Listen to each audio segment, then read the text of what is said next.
03535, 03513, 03515, 03537, 03547। এই 7টি মেমু প্যাসেঞ্জার নতুন সময়সূচি অনুযায়ী 5 মিনিট, বেশিরভাগ ক্ষেত্রে আমরা দেখছি বর্ধমানে 5 মিনিট সময়টা এগিয়ে যাচ্ছে। যেমন ধরা যাক 03529 A20 রাত্রি 3:55 ছাড়বে, যেটি আগে ভোর 4টেই ছাড়তো।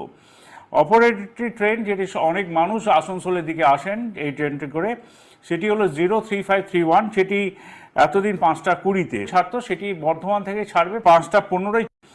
আর 03535 যেটি এতদিন 8:10 বর্ধমান থেকে ছেড়ে আসতো, সেটি এবার থেকে ছাড়বে 8:05 বর্ধমান থেকে।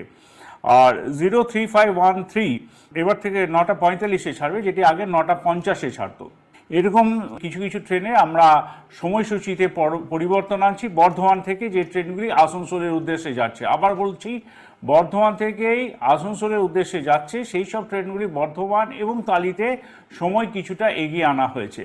কিন্তু অন্যান্য স্টেশনের ক্ষেত্রে, যেমন ধরুন পানাগড়, মানকড়, দুর্গাপুর, অন্ডাল, রানীগঞ্জ বা আসানসোলের ক্ষেত্রে কোনো সময়সূচি কোনো পরিবর্তন হচ্ছে না।